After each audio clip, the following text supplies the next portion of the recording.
और आज हम बताएंगे आपका यह सप्ताह कैसा होगा और इसमें हम आपको तुला से मीन राशि तक बताएंगे। बाकी की राशियां आपको पार्ट 1 में मिलेगी। तो चलिए देखते हैं, पर उससे पहले आप हमारे चैनल को लाइक और सब्सक्राइब करना मत भूलिएगा। तुला राशि। इस सप्ताह अपनी सेहत को लेकर अपने भाग्य पर ज्यादा निर्भर न रहें और अपनी सेहत को सुधारने की कोशिश करें, क्योंकि इस बात को आप भी अच्छी तरह समझते हैं कि किस्मत खुद बहुत आलसी होती है। इसलिए बेहतर स्वास्थ्य की ओर भी अपने प्रयास करते रहें। केतु 12वें भाव में मौजूद हैं, इसलिए इस समय आपका धन कहाँ खर्च हो रहा है, इस पर नजर बनाए रखने की जरूरत है। अन्यथा आने वाले सप्ताह में आपको इस कारण बहुत सी परेशानी हो सकती है। इसलिए इस समय अपने आंख और कान खुले रखें। इस सप्ताह आपके कुटुंब में उत्सव का सा माहौल रहेगा और सभी सदस्य प्रसन्न दिखाई देंगे। उपाय: मंगलवार के दिन केतु ग्रह को प्रसन्न करने के लिए यज्ञ हवन करें। वृश्चिक राशि। बृहस्पति के 6ठे भाव में आने के कारण इस सप्ताह आपके स्वभाव में अपने स्वास्थ्य को लेकर थोड़ी अधिक सजगता देखने को मिलेगी, जिसके कारण आप पहले से अधिक बेहतर खान-पान लेते दिखाई देंगे। इसलिए अपना रहन सहन ठीक रखें और अच्छे स्वास्थ्य का लुत्फ उठाएं। ये सप्ताह किसी भी तरह के छोटे रियल एस्टेट और वित्तीय लेन देन के लिए बेहद शुभ है। हालांकि किसी भी तरह के बड़े निवेश को करने से अभी बचें, और अगर ऐसा करना संभव न हो तो आपको किसी बड़े या अनुभवी व्यक्ति की मदद के बाद ही किसी भी बड़े निवेश में अपना पैसा लगाने की सलाह दी जाती है। इस सप्ताह आप अपने कार्यक्षेत्र से जल्दी घर आने का प्रयास करेंगे, जिसमें आपको सफलता भी मिलेगी।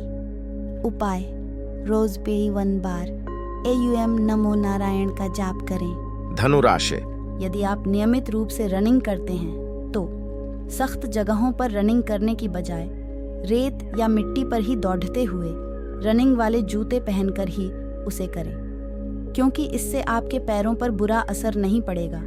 साथ ही आपको अपने पाचन को मजबूत करने में भी मदद मिलेगी। इससे आप खुद को सेहतमंद रखने के साथ साथ अपनी किसी पुरानी समस्याओं से भी निजात पा सकेंगे। राहु 4थे भाव में मौजूद है और इस सप्ताह ग्रह नक्षत्रों की चाल दर्शा रही है कि अगर आप दूसरों की बात मानकर कोई भी निवेश करेंगे तो आर्थिक नुकसान तकरीबन सुनिश्चित ही है। इसलिए दूसरों के कहने पर अपने पैसों को कहीं भी लगाने से बचें और अपनी समझदारी से काम लें। देर रात घर पहुंचने की आपकी आदत इस सप्ताह आपके लिए खासा मुसीबत का सबक बन सकती है।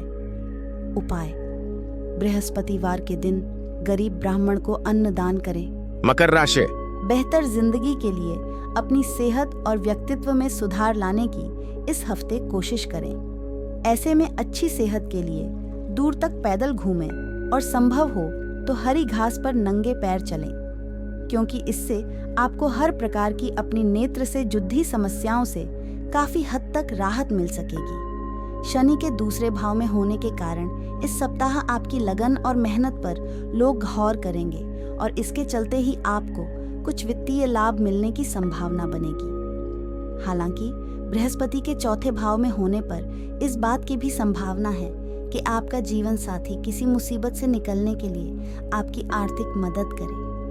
उपाय: रोज 44 बार AUM मंदाय नमः का जाप करें। कुंभ राशि। बृहस्पति 3रे भाव में उपस्थित है, इसलिए सेहत के लिहाज से इस सप्ताह की शुरुआत अच्छी रहेगी, क्योंकि आपके स्वास्थ्य में इस दौरान सकारात्मक बदलाव आएंगे, जिसके परिणाम स्वरूप आप इस समय जिम भी ज्वाइन करने का फैसला ले सकते हैं। सप्ताह के शुरुआती दिनों में आप कई स्रोतों से पैसा कमाने में पूरी तरह से कामयाब होंगे। शनि के 12वें भाव में होने के कारण आप अपने रिश्तेदारों की आर्थिक मदद के लिए भी हाथ आगे बढ़ा सकते हैं, परंतु ऐसे लोगों को उधारी पर धन देने से बचें जो पैसों को सही समय पर नहीं लौटते हैं, अन्यथा आपका धन इस बार भी अटक सकता है। दूसरों के प्रयासों में से आपका बेमतलब नुक्स निकालना इस सप्ताह परिवार के कुछ सदस्यों से आपका जगतदद्दा करा सकता है। उपाय: शनिवार के दिन शनि देव को प्रसन्न करने के लिए यज्ञ हवन करें। मीन राशि। बृहस्पति के दूसरे भाव में होने के कारण नेत्र संबंधित विकार से ग्रस्त लोगों के लिए ये सप्ताह विशेष शुभ परिणाम लेकर आ सकता है, क्योंकि इस दौरान आप अपनी आंखों की सही और उचित देखभाल करने में सफल तो होंगे ही, साथ ही उसमें सुधार लाने के लिए आप कोई फैसला भी ले सकते हैं। ग्रहों की मौजूदगी स्थिति इस बात की भी तरफ इशारा कर रही है कि इस दौरान आपके कुछ अनचाहे खर्चे होने की आशंका है। हालांकि राहु के पहले भाव में होने की वजह से आपकी आमदनी में लगातार वृद्धि होगी, जिससे आप इन खर्चों को आराम से संभाल लेंगे और आप अपनी सुख सुविधाओं पर भी कुछ खर्चा कर सकेंगे। उपाय: रोज 21 बार AUM गुरुवे नम का जाप करें।